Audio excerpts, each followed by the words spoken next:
Welcome to the AI Campa. Dr. Campanella AI Medical Institute is bringing today one very common topic. You see, conjunctivitis is just classified as a red eye. We call it red eye syndrome. Now, the red eye syndrome have a lot of things. So, this particular case, we're going to talk about the viral conjunctivitis. As a viral infection, this infection is auto-limited. So that means between 7 to 14 days you will going to have this issue that can be 5, 7, 14, depends on every single body is a different universe. Now, being said this affection of your eye or the conjunctiva or this white part that you see it is going to affect in terms of there will be too many itchiness, or there will be this clear discharge, and your eyes is going to become like heavy eyes, like as you see here. I don't want to have the eyes open.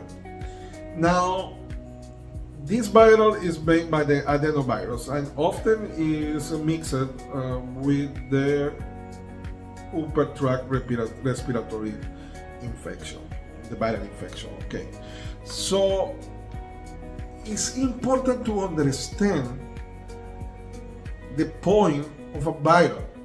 The discharge is clear, can be even acting with allergical conjunctivitis. Well, allergical conjunctivitis is because you will have one allergical process. This is important. But this one, like I said, is very linked to you when you have a respiratory infection.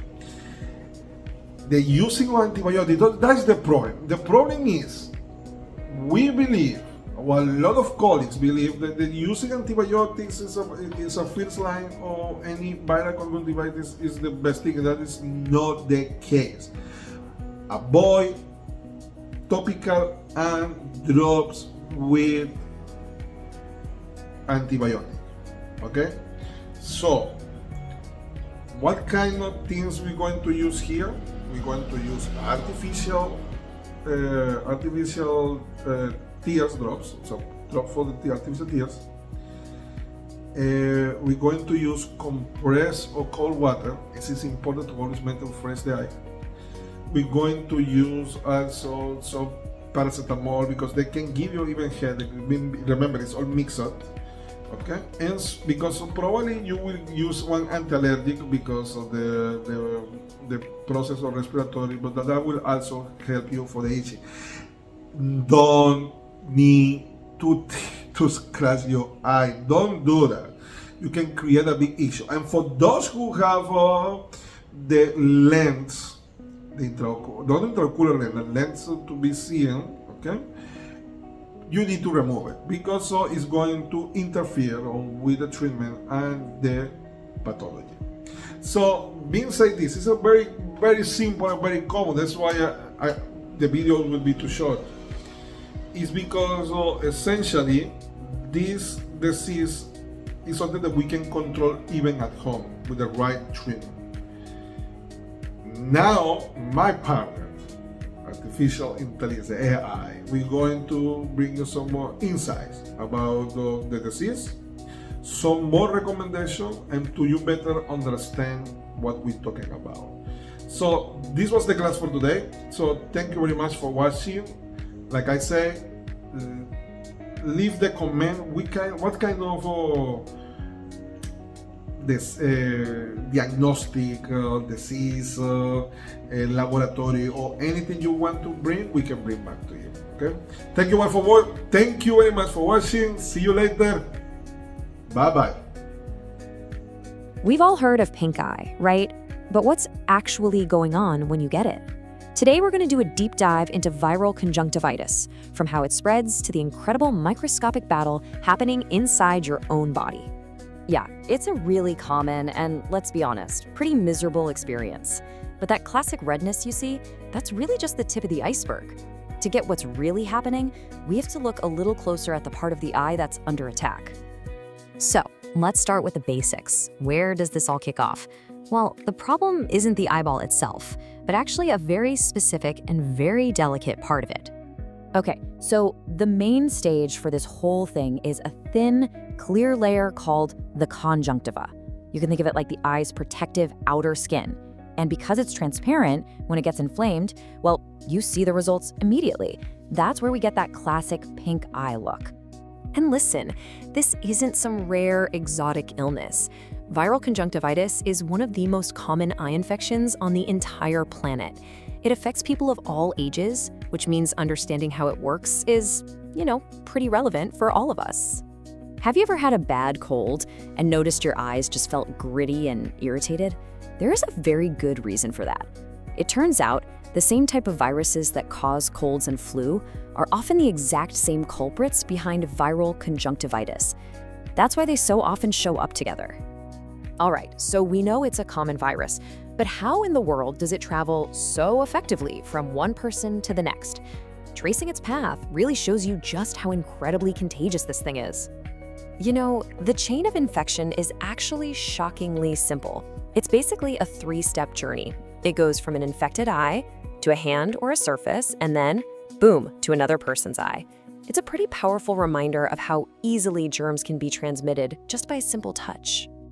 And yeah, it's not just about direct contact with a person. Think about all the everyday objects that can become a temporary stop for the virus. Things we share without even thinking about it. Towels, pillows, makeup, even a simple doorknob. They can all play a part in passing it along. So, the virus has officially found a new home.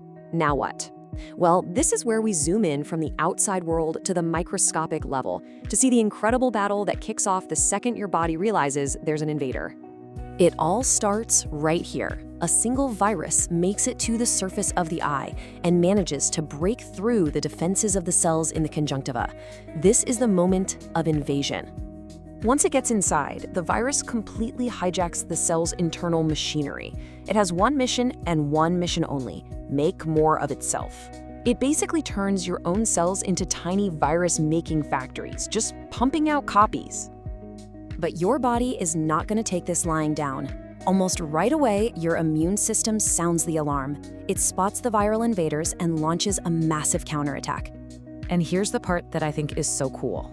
The symptoms that we actually feel, they aren't really caused by the virus directly. They're the visible, tangible signs of your body's defense system kicking into high gear. That redness, that's just your body sending a rush of blood filled with immune cells to the fight. The watery discharge, that's your body trying to literally wash the invaders out. And this is such a crucial point to get. That uncomfortable, itchy, gritty feeling isn't a sign of damage. It's the side effect of your body doing exactly what it's designed to do. You can almost say it's the feeling of your immune system winning the battle. Here's another piece of the puzzle. Ever feel those slightly swollen, tender spots near your ear when you're sick? Those are your lymph nodes. They're like the command centers for your immune system, and they swell up when they're cranking out immune cells to go fight the infection. Okay, so now that we've seen the battle up close, let's clear up a few common myths and uncover some surprising truths about viral conjunctivitis. This is a big one. A lot of people use these terms interchangeably, but they're not the same thing. Pink eye is just a description of a symptom, the redness. But that redness can be caused by allergies, bacteria, you name it. Viral conjunctivitis is a specific cause of that symptom. So not all pink eye is viral. And here are a few more things you might not know. First, the redness can look super dramatic, even if the infection itself is pretty mild. Second, one of the main reasons we're so vulnerable is that we touch our faces constantly without even thinking about it. And finally, get this, you can still be contagious for a little while even after you start to feel better. Now, after all that talk about viruses and how they spread, here is the most important piece of good news. Viral conjunctivitis is what's called self-limited. That's just the clinical way of saying your body is fully equipped to handle this all on its own. Your immune system almost always wins this fight without any outside help. Knowing our body can handle this is a huge relief, right? So let's zoom out one last time and pull together the most important takeaways from everything we've covered. So if you remember anything, remember these 4 things. 1, it's a common viral infection of that thin tissue covering your eye. 2, it spreads incredibly easily through touch. 3, those annoying symptoms are actually a good sign that your body is fighting back hard. And 4, just being aware of how it all works is your best defense. And at the end of the day, that's really the goal here. When you understand the why behind the redness and the irritation, it just replaces all that confusion with clarity. It helps you recognize what's going on in your body, and it empowers you to handle it without any fear. So I'll leave you with this thought to chew on.